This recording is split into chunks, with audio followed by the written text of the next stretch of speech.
అప్పటి నుంచి ఇప్పటి వరకు ఏదో ఏదో ఏదో చెయ్యాలి అనేటువంటి తపనతోటి సమాజానికి ఏదో ఉపయోగపడాలి, I want to do something for the society sir అని చెప్పినప్పటి నుంచి ఇప్పటి వరకు నాకు తెలుసు.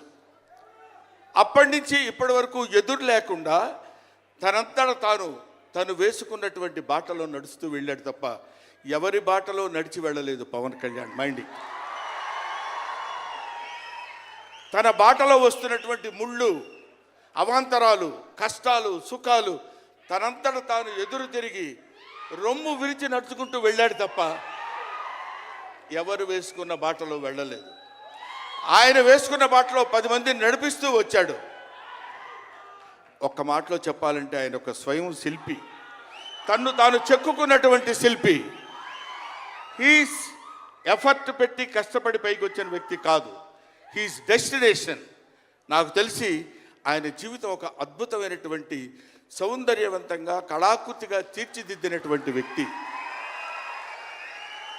ఈయన దేవుణ్ణి ఎందుకు నమ్ముకున్నాడు అనేటువంటి ఆలోచన మనకు వస్తే, ఏదో ఒక మధ్యతరగతి కుటుంబంలో పుట్టినటువంటి వ్యక్తి అలా అలా తను తాను పెంచుకుంటూ వస్తే తెలియదు భగవంతుడు ఎక్కడ ఎలా తలుపు తిప్పుతాడో తెలియకుండా ఆయన తను ఎలా మలుపు తిప్పుకున్నాడంటే, ఈయన సినిమా యాక్టర్ ఏంటి, ఎవరితో మాట్లాడు, ఎటు పక్కన నిలబడతాడు, ఈయన సినిమా యాక్టర్ ఏంటి అని మనం అనుకుంటే, కాదురా నువ్వు సినిమా యాక్టర్ అయి తీరాలని చిరంజీవి గారు, సురేఖ గారి ప్రోత్సాహంతో అక్కడ అమ్మాయి ఇక్కడ అబ్బాయి అనే సినిమాలో యాక్ట్ చేశాడు. పోనీ యాక్ట్ చేశాడు, అలా అయిపోయింది. అయిపోయిన తర్వాత అంతటితో ఆగాడా, మళ్ళీ ఎందుకు తిరిగాడో ఈ పొలిటికల్ లైన్లో తిరిగాడు. ఇది ఆయన చేసుకుంది కాదు, ఇది ఒక డెస్టినీ ఆయన నడిపిస్తుంది. అలా తిరిగి తిరిగి తిరిగి లేచిన కెరటం గొప్పది కాదు, పడి లేచిన కెరటం గొప్పది.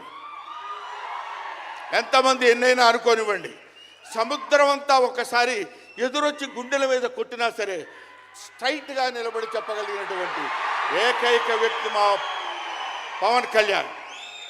ఆ రాయి అలా నిలబడి ఉంటుందంతే, సముద్రం వచ్చి గుద్దుకొని వెనక్కి వెళ్ళిపోవాలి తప్ప అది కదలదు. అది ఆయన గొప్పతనం కాదు, దిస్ ఈజ్ ఆల్సో డెస్టినీ. ఆయన అలా రుచించబడ్డా అటువంటి వ్యక్తి ఇన్ని అవమానాలు, ఇన్ని భయంకరమైన సిచ్యువేషన్ అంతా తిరగబడి ఈయన మినిస్టరా, ఈయన డిప్యూటీ సీఎమ్మా, ఇది ఆయన గొప్పతనం కాదు, దిస్ ఈజ్ ఆల్సో డెస్టినీ. ఇదంతా ఆయన నమ్ముకున్నటువంటి పరమేశ్వరుడు లిఖించినటువంటి ఒక అద్భుతమైనటువంటి సిచ్యువేషన్ అయింది. అందువల్ల పవన్ కళ్యాణ్ గారు బతుకు మీది చావు మీది, బతుకంతా దేశానిది అంతే. పుట్టుక మీది చావు మీది, ఈ రెండే మీవి. అలాగా తన ఎందుకండి ఆయనకి మేము ఎన్నోసార్లు చెప్పాం, మమ్మల్ని మామూలుగా నేను పెద్దవాడిని కాబట్టి డైరెక్ట్గా తిట్టలేక చిన్న మందలింపించినది, ఎందుకంటే మనకి ఆ రాజకీయాలండి ఎందుకండి.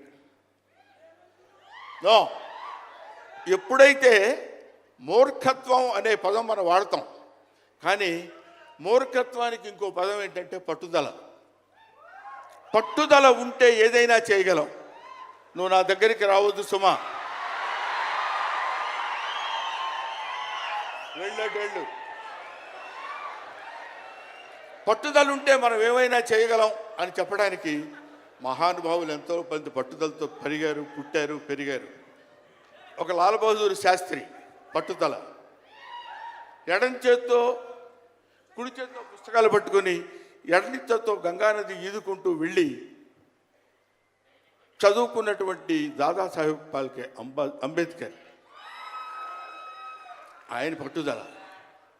ఎంతమంది చెప్పినా వినకుండా నేను I want to know the truth అని చెప్పినటువంటి రమణ మహర్షి పట్టుదల, రామకృష్ణ పరమహంస పట్టుదల, వీళ్ళందరూ పట్టుదలతో పుట్టారు, పట్టుదలతో పెరిగారు కాబట్టే ఇవాటి వరకు ఇలా నిలబడగలిగారు.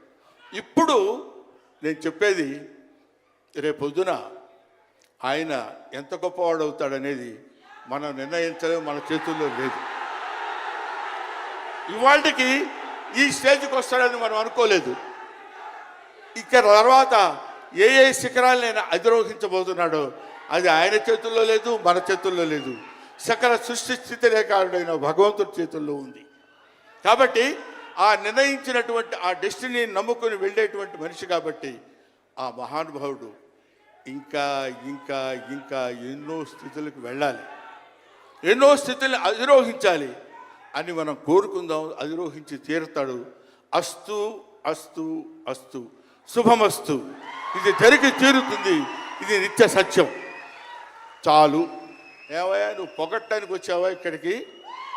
పవన్ కళ్యాణ్ గురించి చెప్పడానికి వచ్చావా, లేకపోతే ఆయన గురించి గొప్పగా చెప్పడానికి, ఆయన పొగట్టడానికి వచ్చావా అనుకోవచ్చు. మీకు ఒక చిన్న విషయం చెప్తున్నాను. ఆయన సంవత్సరం క్రితం చూశాను, 1 year బ్యాక్ చూశాను, మళ్ళీ ఇప్పుడు చూస్తున్నాను. మధ్యలో ఒకసారి ఏదో ఒంట్లో బాగోలేదంటే మాత్రం చూశాను. ఆయనతో ఫోన్లో మాట్లాడింది లేదు, ఆయన గురించి నాకు తెలిసింది లేదు. మా ఇద్దరి మధ్య ఉన్నది స్నేహం కాదు, ఆత్మీయత. ఆత్మీయత వేరు, స్నేహం వేరు. ఆత్మలు కలిసేటువంటి ఒక అద్భుతమైనటువంటి సంబంధం మా ఇద్దరి మధ్య ఉంది కాబట్టి మనం చెప్తున్నాం. సరే, ఇక నీ సోది ఇది ఆపబోయా. చెప్పు హరిహర వీరమల్లు గురించి.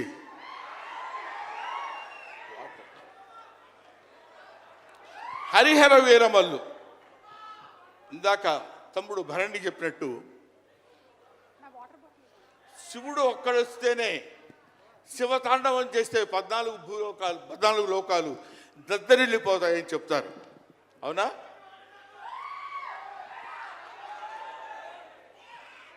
శివుడు త్రిశూలం పట్టుకొని తాండవం చేస్తే గడగడ గడగడగడ భూలోకం అంతా ఉణికిపోతుంది. అటువంటి శివుడు వస్తున్నాడు. విష్ణుమూర్తి సుదర్శనాన్ని వదిలితే ఎంతోమంది శిశుపాల నుండి సంహరించగలిగిన శక్తి ఉంది అతనికి. ఒకడు హరుడు, ఒకడు హరి. విష్ణుమూర్తి, శివుడు వీళ్ళిద్దరూ కలిసి వస్తున్నాడు. హరిహర వీరమల్లు, వీరమల్లు పేరుతో వచ్చినటువంటి Harihara.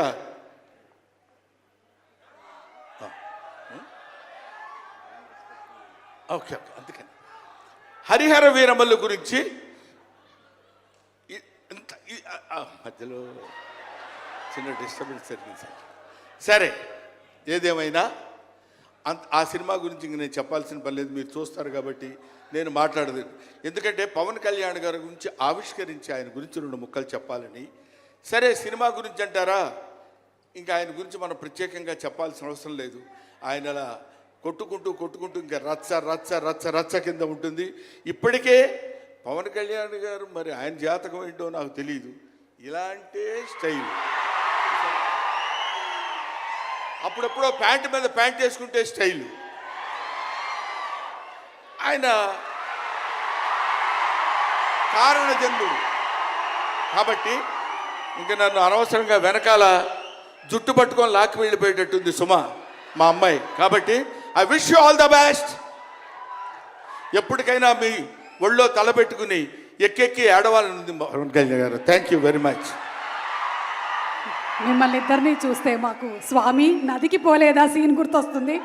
Thank you so much Brahmanandam గారు. మనకి టైం రెస్ట్రిక్షన్స్ ఉన్నాయి కాబట్టి ఆ టైంలో క్రమశిక్షణ పాలించాలనేదే మా కోరిక. అండ్ అలాగే సినిమా డైరెక్టర్ గారు జ్యోతి కృష్ణ గారిని డైరెక్టర్ విత్